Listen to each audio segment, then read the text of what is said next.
여러분 안녕하십니까? 소상공인 기심전결 기초부터 심화까지 이야기가 있는 요리가 더 맛있는 이유 기초 1, 심화 2 강의를 맡게 된 김순영이라고 합니다. 여러분 뵙게 돼서 반갑습니다. 저희는 코로나 방역 수칙을 철저히 준수하면서 촬영하고 있습니다.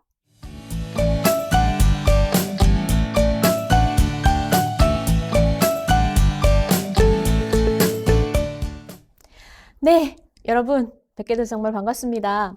오늘 저는 이야기가 있는 요리가 더 맛있는 이유 음식 스토리텔링에 대해서 여러분과 이야기를 나누려고 합니다. 자, 스토리텔링과 음식 스토리텔링에 대해서 좀 말씀을 드리고 오늘 뒷부분에 스토리텔링이 왜 중요한가, 그리고 음식 스토리텔링이 또 왜 중요한가, 그리고 스토리가 있는 음식과 스토리가 없는 음식 이렇게 좀 구분하면서 비교해 가면서도 한번 보려고 하고요. 그리고 또 뒷부분에는 스토리텔링을 실제로 음식 스토리텔링에 대해서 우리가 실제 응용할 수 있는 거, 실제 적용할 수 있는 거, 어떻게 하면 그런 것들을 함께 만들어낼 수 있는지 그런 것들에 대해서도 얘기를 좀 나눠보도록 하겠습니다. 일단 요즘에 스토리텔링에 대해서 굉장히 강조를 많이 하고 있습니다. 그거는 아마 많이 느끼실 것 같습니다. 그래서 제가 스토리텔링이라는 거에 대해서 정의를 먼저 좀 내리고 함께 얘기를 좀 나누려고 하거든요. 나만의 정의를 좀 내려보면 좋을 것 같습니다. 저만의 이것도 나름의 철학이라고 할 수 있는데요. 여러분들께서도 다 매장을 운영하시고 사업을 운영하시면서 나만의 철학이 있으시죠. 저도 저의 이제 철학이 있는데 어떤 키워드와 관련해서 우리에게 필요한 어떤 키워드와 관련해서 나만의 정의를 좀 내리고 좀 갖고 있어야 된다고 저는 또 생각을 합니다. 그래서 제가 일방적으로 스토리텔링이란 이런 겁니다 라고 이제 말씀드리는 것도 좋지만 스스로 그래 스토리텔링은 이런 거지 라고 스스로 알고 있는 범위 안에서 정의를 내려보는 것도 굉장히 중요하다고 생각을 많이 하고 있습니다. 그래서 제가 이미지를 이렇게 쭉 한번 띄워봤는데 관계상 이렇게 이 강의의 환경 관계상 오랫동안 이거에 대해서 얘기를 나누기는 어려울 것 같지만 이미지를 하나 골라서 스토리텔링, 내가 생각하는 스토리텔링은 이런 이미지와 좀 부합되는 것 같다라고 생각하는 게 있으신지 한번 찾아봐 주시면 좋을 것 같아요.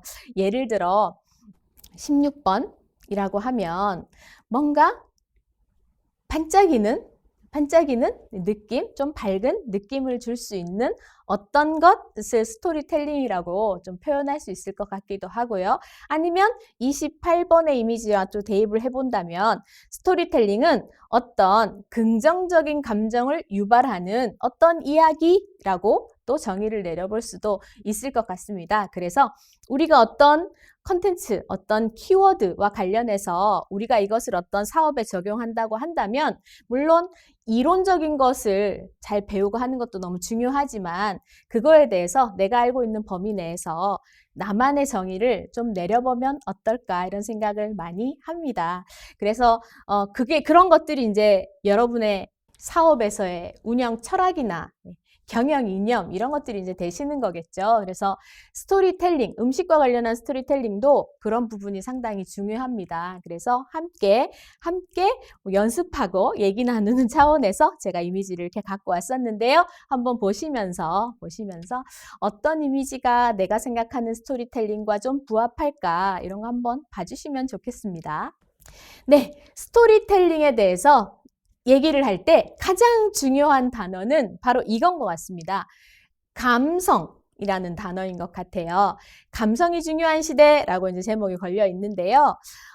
저거는 이제 워낙 많이 보셨을 거예요. 다니엘 핑크의 새로운 미래가 온다라는 책에 보면 새로운 미래의 중심에 운해가 있다 이렇게 얘기합니다. 운해는 감정적인 부분을 좀 관장하는 곳이라고 얘기들을 하지 않습니까? 자네 쪽엔 좀 더 이성적이고 합리적이고 물론 뇌에 관련한 연구들을 보면 두 개의 뇌는 동시에 작용을 많이 한다고 해요. 하지만 관장하는 부분에 대해서는 저렇게 많이 구분을 하죠. 그래서 예전에는 합리, 논리 그리고 성장 이런 것들, 성과 이런 것들이 이제 자네가 좀 더 중시되던 시대였다면 이제는 운해 그 잔해, 조화가 중시되는 시대로 점점 더 발전해 갈 것이다. 그리고 새로운 미래에는 운의, 그러니까 감정의 영역에 좀 더 중요한 이 부분들이 있을 것이다. 이렇게 이제 얘기들을 많이 했던 건데요. 이거와 일맥상통하게 럴프 옌센이라는 이 덴마크의 미래학자입니다. 이 사람이 이제 드림 소사이어티라는 책을 썼는데 드림 소사이어티라는 이 새로운 개념을 주장합니다. 이 개념은 그겁니다. 21세기에는 스토리를 바탕으로 형성되는 꿈과 감성이 지배하는 세상이 될 것이다. 그래서 꿈을 대상으로 하고 감성의 바탕을 둔 시장이 정보를 기반으로 했던 기존의 시장을 능가할 것이다. 이렇게 얘기를 하고 있는 겁니다. 그래서 어쨌든 물질적인 부분 또는 성장의 부분 이런 것들이 좀 더 중시되던 그런 시대에서 앞으로의 시대는 꿈, 미래, 희망, 감성 이런 것들이 좀 더 지배하는 세상이 될 것이다. 이렇게 얘기를 하고 있습니다. 그러면서 이제 드림 소사이어티라는 새로운 단어들을 얘기했습니다. 그 정도로 새로운 미래에 감성이 중요하다. 그래서 우리 왜 그 많이 쓰는 단어 중에 이제 웰빙이라는 단어들이 있지 않습니까? 2000년대에 들어서면서 전 세계적으로 가장 크게 일어난 운동이라고도 이제 표현하고 있는데, 이 웰빙 운동이 마찬가지 이 맥락으로 이해할 수 있을 것 같습니다. 기존에는 어떻게 하면 좀 더 성장할 수 있을까? 어떻게 하면 좀 더 돈을 많이 벌 수 있을까? 이런 중심의 생활들을 했다면, 이제는 그런 것보다 삶의 질이 더 중요하잖아요. 그렇죠? 네, 삶의 질이 좀 중요하죠.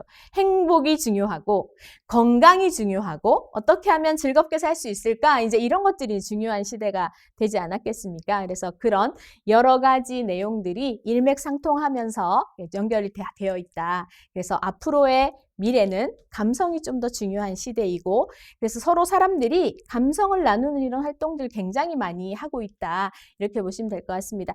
그래서 우리도 사업을 영위하면서 이러한 중요한 부분에 대해서 좀 알고 생각하고 하는 부분들이 좀 필요할 것 같습니다. 네. 자, 그러면 스토리텔링에서 사실과 스토리는 어떻게 다를까? 구분해서 좀 얘기를 해본다면요. 사실은 무엇인가 밝혀내는 것이라고 얘기를 했는데 어쨌든 이제 진실인 거죠. 인과관계 이런 것들이 사실이라고 할 수 있겠습니다. 그래서 이거는 뭐가 들어갔는가? 이거는 몇 칼로리인가? 이런 것들이겠죠. 어떤 재료를 썼는가? 색깔은 무엇인가? 이런 것들이겠죠. 아주 구체적인 사실, 그리고 어떤 정보, 그리고 데이터, 그리고 이런 것들이 이제 누구에게나 쉽게 요즘은 즉각적으로도 광범위해졌죠. 이런 것들이 이제 사실이라면 스토리는 단순히 사실만 가지고는 되지 않겠죠. 사실에다가 기분을 전환시켜주는 어떤 것들이 들어간다는 겁니다. 그래서 아까 이제 감성이 중요하다는 말씀을 드렸었는데요. 어떤 구체적인 어떤 정보나 사실에 내 감정이 들어가는 거죠.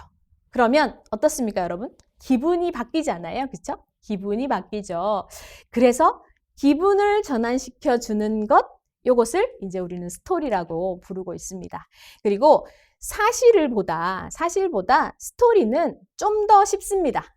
좀 더 쉬워요. 그리고 명확하게 이해하도록 만들어줍니다. 그래서 좀 더 기억을 오래 할 수도 있죠. 요거는 감정이 들어가기 때문에 그렇습니다. 네. 사람은 감정이 개입이 되게 되면 이 공감 능력이 발휘가 되잖아요. 그렇죠? 그러면서 나에게 더 가깝게 느껴지죠. 그냥 정보 말고 감정이 들어간 이런 것들이 추가가 되면 사람들은 더 잘 기억합니다. 더 의미 부여가 되죠. 그래서 정보 이상의 그 무엇, 나에게 개인적으로 의미가 좀 더 부여가 된다, 이렇게 보시면 될 것 같습니다. 그리고 단순한 어떤 정보의 모음, 데이터가 아니라 그 안에서 어떤 흐름이 있고요. 흐름이 있고 거기에 어떤 강력한 감성적인 임팩트가 더해지는 그런 것들이 이제 우리가 스토리라고 부르고 있습니다. 그리고 어쨌든 정보뿐만 아니라 어떤 지식, 그리고 어떤 의미, 각자가 가지게 되는 어떤 의미, 그리고 문맥, 감정 등의 전체 패키지, 이런 것들 이제 스토리라고 표현을 하죠. 그래서 스토리는 흐름이 있습니다. 흐름이 있죠. 예를 들어 여러분들께서 어떤 음식에 대해서 뭔가 요거에 대해서 그냥 단순히 이게 재료가 어떻고 어떤 방식으로 만들고 레시피가 어떻고 뭐 칼로리가 어떻고 색깔은 어떻고 뭐 조리 시간은 어떻고 이런 게 이제 단순히 이제 정보라고 한다면 여기에 여러분의 기본적으로 이 음식을 왜 만들게 되었는지 그리고 이 음식을 이 소비자들에게 제공할 때 어떤 마음으로 제공하는지, 그 다음에 어떤 어려움을 겪으면서 이걸 만들게 됐는지, 그 다음에 이걸 소비자들이 이거를 소비할 때 어떤 마음으로 소비하는지 이런 것들이 더해지면 그것이 하나의 전체적인 흐름이 되고 그 스토리가 되고 그 안에서 어떤 감정이라는 게 이제 생겨나는 거죠. 그래서 좀 더 사람들을 더 잘 설득할 수 있더라는 겁니다. 그래서 이런 스토리가 가미된 이런 음식들이 어떻게 사람을 설득하는지 이런 부분은 뒤에 대해서 좀 더 설명을 드리도록 하겠습니다. 자, 스토리텔링, 스토리 플러스 텔링 해서 이야기를 들려주는 활동, 요걸 이제 사전적으로 스토리텔링이라고 표현하고 있습니다. 그래서 전하고자 하는 주제와 관련된 이야기를 찾거나 만들어서 듣는 사람에게 이야기로 전달하는 것, 이것을 이제 이야기하기 이렇게 표현할 수 있는데 뭐 쉽죠, 그죠? 이걸 스토리텔링이라고 합니다. 이제 이야기하기, 이게 스토리텔링이다 이렇게 보시면 될 것 같습니다. 이야기는 인간이 세계를 인식하는 근본적인 틀로서 사고와 감정을 필터링해서 보여준다 이렇게 얘기를 했는데요. 인간은 누구나 얘기하려고 하는 기본적인 욕구를 가지고 있죠. 그걸 이제 호모 나렌스 이렇게 표현하는데, 호모 나렌스, 사람은 누구나 다 나의 이야기를 하고 싶어 하더라는 거죠. 본능적으로. 그죠? 그리고 이 세상을 인식할 때 어떤 흐름을 가지고 세계를 인식하려고 하죠. 내가 어디서 왔는지, 내가 이 세상이 어떻게 만들어져서 내가 그 안에서 존재하는지 이런 거에 대해서도 호기심을 가지고 이야기로 이해하죠. 이런 것들이 다 사람이 기본적으로 세계를 인식하는 기본적인 틀이 이야기다고 볼 수 있습니다. 그래서 우리가 예로부터 뭐 신화, 설화, 민담 이런 얘기 굉장히 그걸로 인해서 역사가 만들어졌다 이런 얘기를 하지 않습니까? 그 고대 때부터 그래서 그런 이 세상의 근본이 이야기다라고 이제 보통 많이 얘기를 하고 있습니다. 그래서 이야기는 그 정도로 굉장히 강력하고 중요하다 이렇게 보시면 될 것 같고요.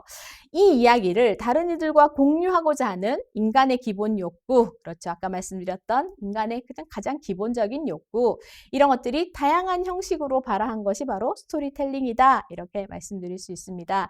그래서 많은 학자들이 이 호모 나렌스의 이런 특성들을 앞으로 마케팅에 잘 활용해야 된다 이렇게 얘기를 하고 있습니다. 왜냐하면 사람들이 갈수록 다양한 매체를 통해서 나의 이야기를 전달하려고 얘기를 많이들 노력을 하지 않습니까? 뭐 SNS도 그렇고, 그렇죠. 그래서 그런 것들을 잘 활용하면 우리 사업에 굉장히 긍정적인 효과를 줄 수 있다. 사람은 정말 내 이야기를 많이 하려고 한다. 그리고 더불어서 뭐 캔터베리 효과 이런 얘기도 많이 하지 않습니까?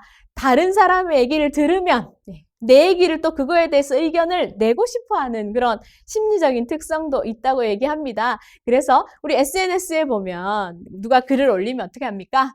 좋아요 누르고요. 오늘 어느 식당에 가서 이거 먹었는데 JMT 하면은 어떻죠? 거기 막 댓글 달고 나도 가볼래요. 뭐 위치 정보 주세요. 막 이러잖아요. 그쵸? 그런 거. 그거에 대해서 나의 의견을 또 얘기하고 싶어 하고, 기본적으로 사람이 내 얘기를 하고 싶어 하고 다른 사람의 얘기에 내 의견을 말하고 싶어 하는 이런 인간의 기본적인 본능, 이런 것들을 우리가 잘 활용할 필요가 있다 이렇게 말씀드리고 싶습니다. 이 스토리텔링은 방금 말씀드렸지만 여러 가지 특징들이 있습니다. 첫 번째가 설득력이 있어요. 설득력이 있습니다. 일단 어떤 동기에 대해서 좀 말씀드려야 할 것 같은데요. 인간은 누구나 이제 동기에 따라 움직이죠. 그냥 움직이지 않습니다. 어떤 동기가 있어요. 움직이는 데는. 동기가 있는데 이 동기를 불러일으키는 것은 정서와 아주 밀접한 관련이 있습니다. 정서가 사람을 움직이게 하죠. 그래서 스토리를 가지고 가면 그 정서가 개입이 되면 사람을 더 잘 움직이게 합니다. 그래서 설득력이 있다는 거예요. 예를 들어 볼까요? 어떤 음식이 있습니다. 몸에 좋은 걸 다 넣었어. 예. 이 안에 비타민도 들어있고 단백질도 풍부하고 뭐도 들었고 합니다. 예. 이거 사 먹어야 된다 이렇게 얘기하는 거 하고, 그렇죠? 이거를 내가 어떻게 만들게 됐는지, 예. 내가 옛날에 몸이 아팠는데 아픈 몸을 치료하려고 요양하다 보니까 이런 음식을 만들게 됐어. 이런 스토리가 있다면 어때요? 아, 먹어봐야겠는데? 이거 먹어야겠구나. 이런 생각이 막 들지 않습니까? 자연스럽게 어떤 호기심. 우리 스토리텔링에는 호기심이란 감정이 굉장히 중요합니다. 그래서 호기심의 어떤 감정, 그리고 다른 사람도 했는데 나도 한번 해야 될 것 같은 그런 감정, 이런 다양한 감정들이 상대방을 설득하게 만드는 거죠. 그래서 나만의 의미를 부여하게 만들면서 설득력을 가져다 주는 것, 그게 바로 스토리텔링의 특징이라고 볼 수 있겠습니다. 두 번째는 그러다 보니까 저항감이 별로 없습니다. 사람은요, 누구나 내 자유의지로 해야 되는데 자유의지를 방해하는 뭔가 하라고 얘기하면요, 그 이유가 아무리 논리적이고 합리적이어도 잘 움직이지 않습니다. 예, 뭔가 강요받는 느낌을 상당히 싫어하죠. 그쵸? 근데 스토리텔링으로 옆집에 누가 이걸 했는데 세상에 너무 좋대. 이런 얘기를 들었다고 하면 어떻게 해요? 저항감이 없습니다. 그래? 너무 좋을 것 같은데? 궁금해. 나도 해야 될 것 같아. 이렇게 되는 거죠. 그래서 설득력이 있으면서 더불어 저항감도 없습니다. 스토리로 전달하면. 네. 그리고요, 감성과 지식을 더불어 나타낼 수 있죠. 그래서 스토리 안에는 아까도 말씀드렸지만 다양한 감정들이 들어가게 되고요. 개입이 되게 되고, 네. 네. 올려주신 댓글도 보고 있습니다. 네, 그렇죠. SNS에 음식에 대한 홍보 많이 다양하게 하죠. 네. 그래서 음식에 대해서 스토리를 넣다 보면 그거에 대해서 이제 감정들도 개입이 되게 되고요. 그리고 지식들도 들어가게 되죠. 예를 들어, 저희는요, 불고기 장사를 하는데 저희는 한우 목심만 사용하고 있습니다. 네. 비싸지 않나요? 비싸죠. 비싼데 이렇게 안 하면요, 냄새를 잡을 수가 없습니다. 이걸 쓰지 않으면 냄새를 잡을 수가 없어요. 라고 얘기한다든지요. 아니면 이거는 수비드 방식으로 조리를 해야 됩니다. 왜냐하면 그렇게 해야 굉장히 쫄깃쫄깃 이렇게 부드러운 식감을 가질 수 있고 그렇거든요. 이렇게 얘기한다면 음식과 관련된 다양한 지식들이 그 안에 들어가게 되겠죠. 그래서 예를 들어 우리 그런 프로 많이 보시지 않으세요? 네. 달인 프로그램 이런 거 보면 음식점이 참 많이 나오지 않습니까? 거기에 나오는 음식점들의 특성들을 잘 한번 살펴보시면 비슷합니다. 예. 대상자분이 갖고 계신, 달인분이 갖고 계신 음식에 대한 지식들이 상당하시죠. 그쵸? 그러면서 내가 이 음식을 만들기 위해서 연구했던 거, 그 안에 녹아들어 있는 지식과 지혜와 경험 같은 것들이 다 이제 드러나면서 박수를 치게 되고 저 음식은 꼭 먹어봐야겠어. 이런 생각이 많이 드시죠. 그쵸? 그렇습니다. 그래서 감성, 지식을 더불어 나타낼 수 있는 게 이제 스토리텔링이다. 이렇게 보실 수 있겠고요. 그리고 스토리텔링은 다양한 매체를 통해서 표현될 수 있습니다. 그래서 우리 예로부터 다양한 스토리텔링을 했죠. 설화, 민담 이런 다양한 스토리텔링을 해왔는데 음악으로 표현된 것도 있고요. 그림으로 표현된 것도 있고요. 그죠? 건축물로 표현된 것도 있고 말로 표현된 것도 있고 그렇죠? 다양한 매체를 통해서 표현될 수 있다는 겁니다. 특히나 요즘 시대에는 SNS라는 인터넷 이런 것들 다양한 매체들이 또 더 추가가 됐죠. 그래서 그런 다양한 매체들을 통해서 표현될 수 있다는 것도 스토리텔링의 특징이라고 볼 수 있습니다. 자, 그러면 음식 스토리텔링을 정의를 한번 내려볼까요? 음식에 스토리를 입히는 것, 이건 이제 음식 스토리텔링이라고 정의를 내릴 수 있을 것 같습니다. 음식의 기원이나 음식의 역사, 음식의 재료, 조리 과정, 먹는 방식 등 음식과 관련한 이야기가 음식을 먹는 사람들에게 개별화된 경험, 그리고 몰입을 유도하고 보다 높은 가치를 만들어내는 것, 이게 음식 스토리텔링입니다. 자, 여기 저는 음식 스토리텔링에서 정말 중요한 거는 이런 것 같습니다. 우리가 음식점을 운영하면서 다양한 정보를 제공하고 있죠. 이 메뉴는 가격이 어떻고 어떤 재료를 사용하고 가면은 비주얼, 사진 모양도 이렇게 만들어서 보여주기도 합니다. 그리고 모형을 만들어서 이렇게 보여주기도 하고 이런 것들은 다 어떤 정보이죠. 아까 우리 확인했던 대로 정보, 사실입니다. 그런데 요거를 받아들이는 사람은 다 각자의 경험으로 이걸 받아들이거든요. 그리고 각자의 기본적으로 갖추고 있는 자기의 경험이나 자기의 기대치나 이런 것들을 가지고 우리 음식점을 이용한단 말이죠. 그러면 우리는 똑같은 사실을 제공하지만 그들이 그것을 받아들이는 어떤 감정이라든지 이런 것들은 느낌, 이미지 이런 것들은 다 각자 다 다르다는 겁니다. 그럼 우리가 왜 음식 스토리텔링을 해야 하느냐? 그것 때문이죠, 바로. 우리가 음식 스토리텔링을 통해서 그분들에게 이런 비슷한 감정을 가져주시면 좋겠다라고 설득하는 게 음식 스토리텔링이 중요한 이유인 것 같습니다. 각자 제공된 사실을 통해서 각자 가지는 어떤 느낌이나 이런 것들을 일관된 느낌으로 제공하도록 노력하는 것, 이게 정말 중요한 부분인 것 같아요. 이런 것도 있지 않습니까? 왜 우리는 나름대로 최선을 다해서 음식을 만들고 서비스를 하는데 그거를 접하는 사람들은 그러죠. 맛이 없어. 너무 비싸다. 이렇게 얘기하기도 하고 뭐 성의가 없어 보인다 이렇게 표현하기도 하면 너무 속이 상하죠. 그렇죠? 근데 그 사람들은 또 다른 경험치나 기대치가 있기 때문에 그렇게 표현할 수도 있는 겁니다. 그렇죠? 그리고 우리가 아무리 친절하게 한다고 나름대로 친절하게 한다고 했는데 불친절하다고 막 글이 올라. 엄청 억울하시죠? 엄청 억울하시죠? 네. 그런데 요런 각자의 경험치와 기대치로 판단하기 때문에 그렇습니다. 그래서 우리는 물론 다른 것도 너무 중요하죠. 매장의 청결도라든지 서비스라든지 이런 것들을 이제 비슷한 수준으로 항상 맞춰주는 것이 그래서 좀 중요한 부분이 있는 거고, 그리고 여기 와서 비슷한 감정을, 그리고 내가 이런 감정을 고객들이 느껴주셨으면 한다라는 그런 의도된 것들을 이 안에 입혀야 된다는 거죠. 물론 그런다고 해서 모든 고객이 똑같은 감정을 느끼지는 않을 겁니다. 하지만 유도할 수 있죠, 유도. 안 되더라도 유도할 수 있지 않겠습니까? 그래서 우리는 다양한 노력들을 합니다.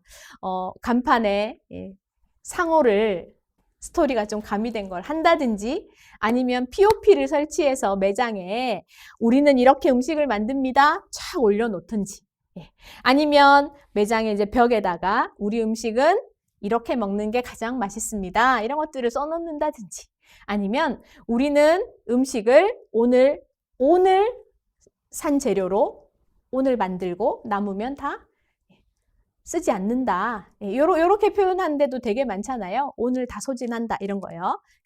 절대로 다음날 재료를 쓰지 않습니다. 이렇게 표현하는 나만의 사업주분의 경영 철학이나 이런 것들, 경영 이념 이런 것들을 써서 이제 붙여놓기도 하죠.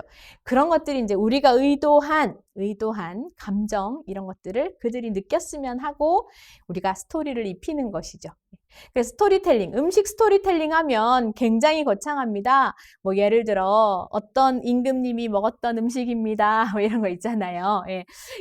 뭐 유명한 항상 음식 스토리텔링에 나오는 얘기 있죠. 동파육, 소동파가 멀리 이제 자천돼 가지고 5년 동안 아주 공공하게 살았다고 하죠. 근데 그 지역에 돼지고기가 아주 흔했답니다. 돼지고기가 아주 이제 똥값이야. 근데 그 사람이 돼지고기를 참 좋아했다고 하죠. 그래서 돼지고기를 물에 오랫동안 뭉근히 삶아가지고 썰어서 먹으면 너무 맛있는 거예요. 그래서 노래를 이제 지은 겁니다. 돼지고기를 찬양하는 노래를 지었죠. 그래서 노래를 지었는데 사실은 찬양하는 노래라고 하지만 동파육을 만드는 방법이었던 거예요. 그래서 돼지고기가 굉장히 흔하다. 똥값이다. 이 돼지고기를 그렇게 천대하지 말고 밤에 그 가마솥 그 안에다가 물 조금만 넣고 고기를 밤새도록 뭉근하게 약한 불로 끓여서 그 다음 아침마다 조금씩 떼어 먹으면 얼마나 맛있는데 뭐 이런 내용이죠. 그래서 이 1000년 넘게 이어져 온 이 동파육이라는 음식이 그렇게 해서 이제 만들어진 거죠. 그런 식으로 어떤 아주 유명한 스토리, 뭐 역사적인 스토리, 정말 특별하고 어떤 이런 것들이 배경이 있어야 되는 게 음식 스토리텔링이 아니냐?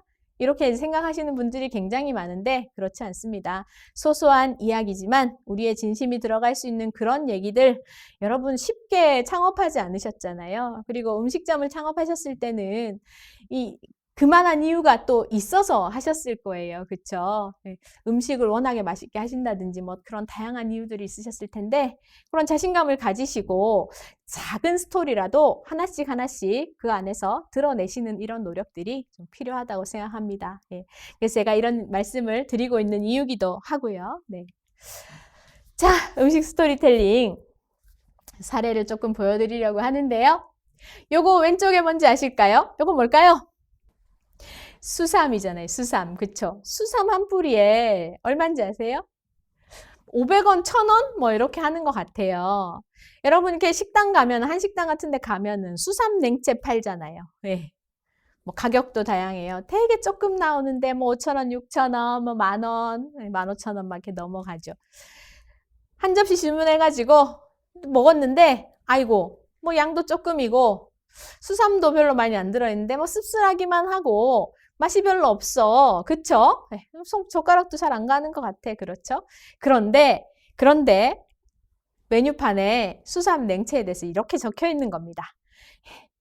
82세까지 장수한 영조대왕님이 수시로 먹었다는 수삼 이렇게 하면 어떨까요? 네. 그러면 오 그래? 이런 느낌이 들면서 호기심 뭔가 나도 좋아질 것 같다는 어떤 기대감 이런 감정들이 이제 동반이 되면서 젓가락이 더 많이 가겠죠? 이런 게 바로 이제 스토리텔링이죠. 그래서 그냥 정보를 제공하는 것 말고 거기에다가 어떤 스토리를 좀 더 가미할 수 있는 어떤 장치들 하는 것들이 음식 스토리텔링이다. 이렇게 보시면 좋을 것 같습니다. 요 스토리의 과학이라는 책이 있습니다. 이거는 킨드라 홀이라는 이 세계적인 마케팅 컨설턴트가 쓴 책입니다. 위에 보시면 끌리는 브랜드에는 공식이 있다 이렇게 있지 않습니까? 예.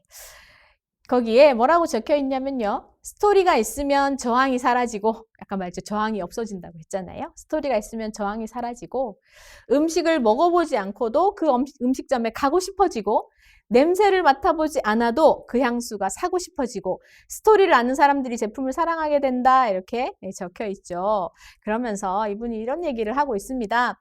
전 세계적으로 많은 기업들과 제품들과 함께 일을 해보니까 사람들이 그런 고민을 가장 많이 얘기한다는 거예요. 이 제품 정말 좋은데 이 제품 진짜 정성스럽게 잘 만들었는데 왜 잘 팔리지 않을까라고 이제 얘기한다는 거예요. 그럴 때 해답, 솔루션은 단 한 가지다 이렇게 얘기를 합니다. 강력한 솔루션은 바로 스토리다 이렇게 얘기를 하고 있습니다. 그래서 스토리가 얼마나 중요한가?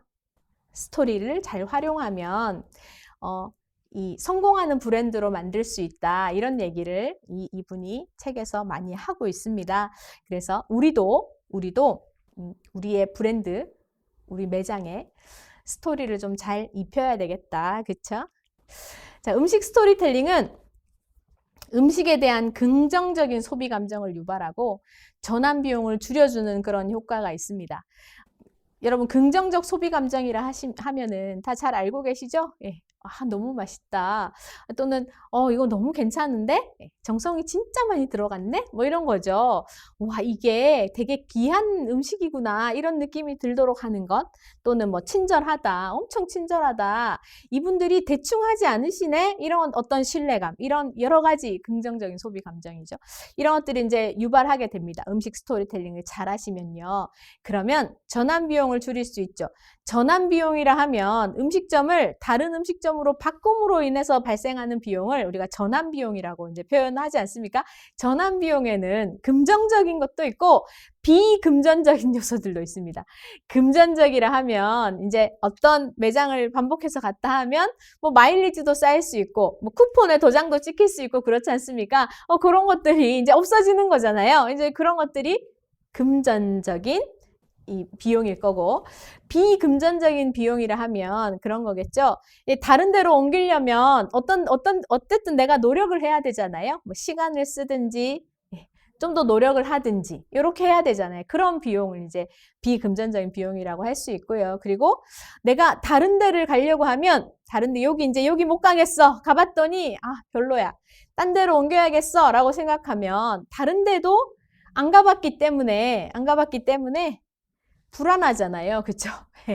불안을 감수해야 돼요. 그죠? 그런 것들이 이제 비금전적인 비용인데 이런 것들을 다 줄여줄 수 있는 거죠. 그래서 이 많은 연구들을 보면 음식에 대해서 좀 어떤 음식점에 대해서 좀 괜찮다. 네, 좀 만족감을 주는 것 이런 것들을 하면 이 재방문으로 이어지는 게 확실히 높다고 해요. 그래서 그건 당연한 얘기처럼 들리겠지만 많은 연구를 통해서 또 검증도 한 부분이거든요. 그래서 어떻게든 고객에게 긍정적인 감정을 좀 심어줄 수 있도록 만족감을 좀 줄 수 있도록 해야 되는 거죠. 거기에 스토리텔링이 좀 더 효과적이다 이렇게 이제 말하고 있는 겁니다. 그래서 만족감을 향상시켜주고 재방문으로 이어지게 하는 게 바로 우리의 음식 스토리텔링이다. 그런 효과를 가지고 있다. 이렇게 이제 보실 수 있고요. 두 번째, 음식에 차별화된 이미지를 심어줘서 가치를 높여줍니다.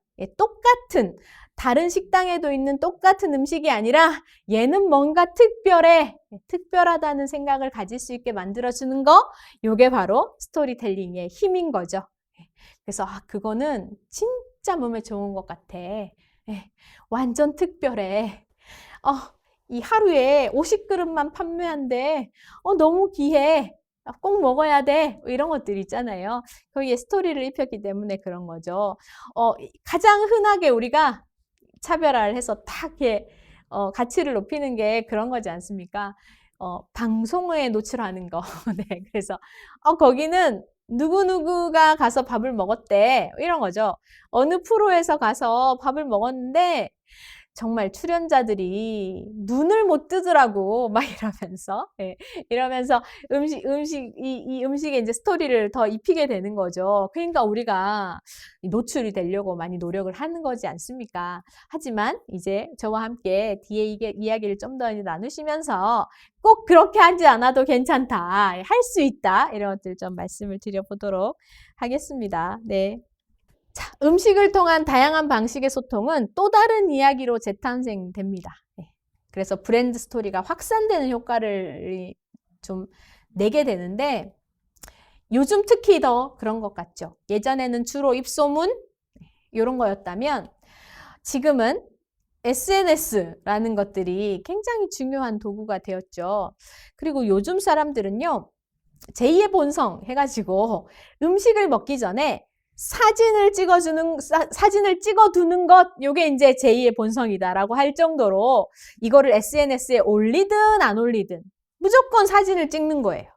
사진을 찍어요. 그런 다음에 내가 가지고 있다가 나중에 이제 보든지 아니면 누군가에 보여주든지 아니면 SNS를 많이 하는 사람이라면 SNS를 이제 하는 거죠. 그러면서 오늘 유명하다는 땡땡 갔어. 거기 갔더니 이렇고 이랬어. 매장 분위기는 이랬고 정말 맛있었어. JM 이런 식으로 막 이렇게 표현해 놓으면 그걸 본 다른 사람들이 좋아요 누르고 거기 어딥니까? 좌표 부탁해요 하면서 나도 가보게 되고 그러면 거기 유명하다는 거기 저도 가봤습니다. 저는 그런데 조금 생각했던 것보다는 별로인데요 라고 얘기를 할 수도 있죠. 그런 식으로 다른 이야기로 이제 재탄생이 되는 거예요. 처음에 갔던 A라는 사람은 너무 이런 분위기가 너무 좋았어요 했는데 그걸 보고 간 다른 사람은 제가 갔을 때 이런 일이 있었는데 이렇게도 해주시더라고요 하면 이제 또 다른 스토리가 또 재탄생이 되죠. 그래서 스토리가 더더욱 또 확산되는 겁니다. 이렇게 했던 게 더 확산돼서 또 다른 사람에게 또 퍼져나가고 또 다른 사람에게 퍼져나가고 그래서 지금 성공하는 매장들, 음식점들을 보면은요 대부분 이런 이 SNS를 통해서 성장하는 게 굉장히 많습니다. 그래서 유명한 음식을 사진을 찍어서 바로 검색을 돌리면 수많은 리뷰들이 한 번에 싹 쏟아지죠. 그래서 스토리텔링과 음식의 긍정적인 부분들을 보면 어쨌든 긍정적인 소비 감정을 유발해서 전환 비용을 줄이는 거, 그리고 차별화된 이미지를 좀 심어주는 거. 그래서 이 음식 똑같은 음식이 아니라 내 음식은 뭔가 특별해, 이 음식은 좀 더 특별해 하는 가치를 높여주는 효과, 그리고 또 다른 이야기로 재탄생시켜줄 수 있다는 거, 이런 게 이 음식 스토리텔링의 중요한 효과이자 특징인 것 같습니다. 스토리 있는 음식이 더 맛있는 이유라고 이제 제목을 걸었는데 사례를 좀 말씀드리려고 합니다. 여러분 뭐 많이들 유명하니까 잘 아시겠죠? 네, 여기 젤라또잖아요, 젤라또. 스페인 광장에서 오드리 헵번과 그레고리 팩이 앉아서 이제 먹은 저 젤라또. 스페인 광장에 가면, 로마에 가면 꼭 이제 먹으라고 얘기를 하잖아요. 그쵸? 꼭 먹어야 된다. 그래서 인증샷들을 올립니다. 거기 놀러 갔다 온 사람들은 1일 1 젤라또를 해서 SNS에 엄청 올려요. 너무너무 많이 봤습니다. 저도 아직 가보지는 못했는데, 가면은 저도 반드시 젤라또를 이제 먹을 생각이에요. 거기에 또 더불어서 새로운 스토리들이 또 많이 생겨났죠. 거기 이제 3대 젤라또 집이 있는 거예요. 3대 젤라또 집이 있는데, 제가 이름은 까먹었습니다만, 뭐 올드브리지 뭐 이런 데도 있고, 있습니다. 근데 그런데 보면 이제 그 중에서 뭐가 또 제일 유명해? 그 어느 가게에는 100년 이상 됐어요. 오드리 헵번이 사 먹은 바로 그 가게야. 거기는 교황도 왔었대. 뭐 이런 거죠. 이런 거. 그 안에는 수박 맛이 가장 맛있대요. 근데 빨리 가야 돼요. 품절 되면 못 먹거든. 막 이런 얘기가 계속 덧붙여지는 겁니다. 그랬더니 어떻게 해요? 지금은 너무너무 유명해져서 수많은 젤라또 집이 그 근처에 포진해 있잖아요. 그런 거. 그리고 이제 관광지에 가면은 특별히 이런 음식들이 되게 많이 있죠. 예. 벨기에 이제 브뤼셀 광장 그쪽에 가면 오줌 싸개 소년 동상이 있어요. 오줌 싸개 소년. 아주 유명하죠. 예. 얘가 정말 유명해서 가보면 60cm밖에 안 돼. 요만해요. 요만해. 구석에 이렇게 있어가지고 잘 찾지도 못하겠어요. 근데 이제 걔가 워낙 유명해서 이제 걔를 보러 가요. 가면은 벨기에 뭐가 유명하죠, 여러분? 와플이 유명하잖아요. 주변에 또 와플 가게가 쫙 이제 깔려 있는 거예요. 걔를 보러 갔다가 와플 가게가 너무 많아서 이제 와플 가게 앞에 갔더니 오줌 싸개 동상의 이 모형 앞에 걔가 와플을 들고 있어요. 동상이 와플을 들고 있어요. 그러면서 그 와플 가게가 또 인증을 해야 되는 새로운 명소가 되는 거예요. 그러면 또 다 그 와플 먹고 또 인증하고 그 유명하다는 그 와플 가게를 왔습니다 하고 이제 스토리를 써서 또 전파하면 그걸 보고 또 누군가가 나도 저기 가서 와플 먹어봐야지. 오줌 싸개 동상 보고 와플 먹고. 그래서 또 다른 얘기 또 쓰고 오늘은 사람이 너무 많더라고요. 하면서 어떤 분이 엄청 친절하게 웃으면서 자리를 양보해줬다든지 이런 얘기들이 막 또 쏟아지죠. 그러면 또 새로운 이미지가 각인되면서 더 특별해지는 뭐 이런 것들이 생겨나는 거 아니겠습니까? 네. 스토리는 스토리를 낳습니다. 네, 이거 유명한 거 워낙 잘 아시죠? 네. 요즘에 오징어 게임으로 난리가 났습니다. 정말 난리가 났어요. 이게 달고나 치면은 저렇게 이미지가 엄청 뜹니다. 저걸 다들 하나씩 사가지고 아니면 직접 해가지고 저렇게 인증해서 올리는 거죠. 그럼 또 새로운 스토리를 낳고. 저도 실제로요, 저희 조카들이 해달라고 해가지고 한밤중에 설탕을 국자 하나 버리고 설탕 녹여가지고 이제 해가지고 해줬는데 세상에 제가 농도를 잘못 맞췄는지 얘가 그냥 물이 돼버린 거예요. 그래서 애들이 막 웃고 동영상 찍어서 막 낄낄거리고 막 공유하고 막 그러더라고요. 뭐 그런 것들이 또 새로운 스토리가 되는 거 아니겠습니까? 네. 제가 요거 사려고 봤더니 시장에서 예전에는 뭐 1,000원 이렇게 했는데 요즘 2,000원 하더라고요. 2,000원. 많이 올랐어요. 똑같은 거, 영화에 나왔던, 이 드라마에 나왔던 똑같은 거, 별 모양, 우산 모양, 뭐 이런 거 나오죠. 세모 모양, 네모 모양. 그래서 거기서 뭐 바늘 같은 것도 이렇게 자르잖아요. 그래서 그 바늘 가지고 이렇게 막 하고, 아니면 핥는 것도 보여주고, 똑같이 따라해요, 똑같이. 유튜브 보면 너무 많이 나오죠. 막 핥아서 먹는 거, 이정재처럼. 이런 것들이 이제 나오는 거죠. 또 다른 스토리가 가미되면서 더 특별하게, 더 의미 있게 느껴지는 것들이죠. 여러분 요것도 이제 워낙 잘 아시죠? 예. 왼쪽에 기생충. 예전에도 짜파구리가 모 프로그램에서 연예인 누가 이렇게 먹으면 맛있어 해가지고 이제 끓였던 게 진짜 맛있어 해가지고 그때도 이 스토리텔링이 됐죠. 스토리가 입혀졌죠. 그 음식에. 그래서 막 유명해졌죠. 나도 해 먹어봤어요. 나도 해 먹어봤어요. 너무 맛있어요. 막 하면서 막 이렇게 확산이 됐어요.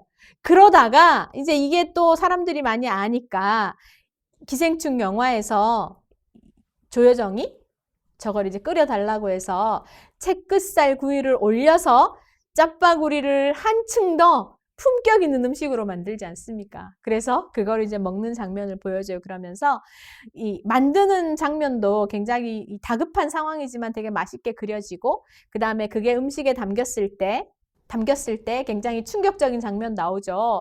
그 여자를 이렇게 발로 밀어가지고 지하실로 굴러 떨어뜨려 보내는 그 장면이 이제 음식을 담아내고 이제 옮기는 과정에 나오는데 그런 이 강렬한 순간에서도 음식에 대해서 이제 각인이 또 딱 되는 거죠. 그런 이 순간과 함께. 그래서 조여정이 저걸 맛있게 먹으면서 이제 상황 설명을 막 하는 그런 부분. 그리고 마지막에 싹 다 먹은 깨끗한 그릇 이렇게 보여지면서 아 이거 기생충에서 그 사람이 먹은 음식이잖아 이렇게 얘기하면서 또 스토리가 입혀지는 거죠. 그러면 이제 또 우리는 그걸 보고 아 특별해 뭔가 특별해 하면서 궁금하다 먹어보고 싶다 저렇게 먹으면 어떨까? 네. 저건 특별해 하면서 이제 먹고 싶어지는 거죠. 네, 그렇습니다. 오늘이 동짓날이잖아요. 여러분 알고 계셨습니까? 오늘이 동지인 거? 네, 네. 오늘이 동지인 거 알고 계셨어요? 네. 동지 팥죽. 오늘 꼭 먹어야 되는 날이죠. 저도 오늘 아침에 팥죽을 먹었습니다. 네. 어떻게 먹었냐고요? 요즘에 딱 데우기만 하면 되는 제품이 많이 나오잖아요. 네. 그냥 제가 죽을 좋아해서 많이 사놨던 거였어요. 근데 동지 팥죽, 동짓날이 딱 되니까 그게 너무 가치 있게 느껴지는 거야. 뭔지 아시죠? 예, 그런 거죠. 그래서, 예, 아, 이거 꼭 먹어야 돼! 하면서 데펴서 먹으면서 애구는 다 물러가라. 이렇게 이제 얘기를 하면서 혼자 중얼중얼 하면서 이제 먹은 거죠. 그렇습니다. 그냥 팥죽이라고 하면 겨울에 뭐 뜨끈하게 먹으면 좋은 거, 쫀득쫀득한 새알심과 함께 먹으면 참 맛있는 거, 이런 음식이지만 이게 다른 스토리가 들어가면 좀 더 특별해 보이죠. 그래서 꼭 먹어야 하는, 특정 날에는 꼭 먹어야 하는 음식이 되는 거죠. 예를 들어서 예로부터 이사를 하거나 집을 새로 짓거나 하면 팥죽을 써가지고 동짓날에도 당연히 했지만 팥죽을 써가지고 집 곳곳에 집 안팎에 뿌리고 누가 몸이 아플 때 팥죽을 써가지고 길거리에 좀 뿌리면 이 병마가 없어진다. 병마를 쫓아낼 수 있다. 이제 이런 생각들을 한 거죠. 그래서 그런 얘기들이 계속 전해지면서 팥죽을 좀 더 의미 있는 음식으로 만들어주는 거 아니겠습니까? 여러분 다 공감하시다시피요. 그렇습니다. 그래서 스토리를 더 가미하면 그 음식이 확실히 더 뭔가 특별해 보이는 것 같습니다. 그리고 더 의미가 더 주어지고 더 맛있게 느껴지고 그런 것 같아요. 예. 스토리를 더한 음식, 스토리가 없는 음식 이렇게 보시면 요거 이제 그 유명한 사과 얘기인데 합격 사과 얘기인데요. 요게 왼쪽은 그냥 사과지만 오른쪽에는 아주 유명한 합격 사과 브랜드입니다. 아오모리현에서 큰 태풍이 왔어요. 근데 사과가 거의 다 떨어진 거예요. 다 떨어졌어. 다 떨어졌어. 그래서 남아있는 게 뭐 4분의 1도 안 됩니다. 근데 다들 시리에 빠져가지고 좌절하고 있는데 한 농부가 아이디어를 낸 거예요. 아, 이거 비바람에 남아있는 사과, 비바람에도 태풍에도 절대 떨어지지 않는 사과, 합격 사과라고 하자. 그래서 합격이라는 글자를 붙여서 판매를 하게 됐죠. 근데 10배의 가격에도 없어서 못 팔 정도로 불티나게 팔린 겁니다. 그래서 일명 그 지역의 특산물이 됐어, 사과가. 합격 사과라는 브랜드가요. 우리나라에도 벤치마킹을 많이 해서 합격 사과 많이 나오고 있죠. 그렇죠? 예, 그래서 이런 스토리텔링을 더했더니 굉장히 음식 특별해지죠. 요거를 우리나라 어느 방송에서 이거 이제 실험을 해본 겁니다. 진짜로 스토리를 뭔가 입히면 더 특별해질까? 그래서 이런 실험을 합니다. 사과를요, 양쪽에서 이제 거리에서 파는 거예요. 때는 발렌타인데이였고요. 요쪽에는 사과를 펼쳐놓고 이렇게 파는 겁니다. 비타민C가 풍부한 사과예요. 몸에 좋은 사과, 정말 맛있어요. 달아요 하면서 막 팔아요. 근데 이쪽은 사과를 2개씩 포장해서 이제 2배 가격으로 받는 거죠. 2개씩 포장해서 사랑이 이루어지는 사과입니다. 사랑의 노래를 들으면서 키웠어요. 하면서 이제 사과를 파는 거예요. 사랑 사과입니다 하면서 커플 사과입니다 이렇게 하면서 판 겁니다. 여러분 어떻게 됐을까요? 당연히 예상하신 대로 커플 사과가 훨씬 많이 팔린 거예요. 그래서 그 사과를 사간 사람한테 이제 물어본 거죠. 왜 이 사과 사셨어요? 저쪽이랑 똑같은데 라고 물어보니까 재밌잖아요. 뭔가 좋은 감정이 느껴져서 샀어요. 이게 연인이랑 같이 있는데 사랑이 이루어진다고 하니까 재미로 샀죠. 이렇게 얘기를 하는 겁니다. 그래서 그런 효과를 줄 수 있는 것, 어떤 감정을 가미해 줄 수 있는 것, 그것들은 스토리다. 이렇게 마실 수 있죠. 네. 스토리를 더한 음식에 가장 대표적으로 스토리를 더하는 방식들이 있죠. 우리가 흔히 익숙하게 보는 방식, 그런 것들을 저도 가져와 봤어요. 대왕 햄버거, 그러니까 이 전보 음식이라고 하죠. 전보 음식. 전보 음식이 종류가 굉장히 많습니다. 왜 전보 음식에 쉽게 접근하는지 이유가 있습니다. 그거는 뒤에서 제가 초반에 좀 말씀드려 보려고 해요. 전보 음식 효과가 있습니다. 네, 스토리 입히기가 굉장히 용이하죠. 그래서 나는 햄버거가 늘 뭔가 양이 부족해.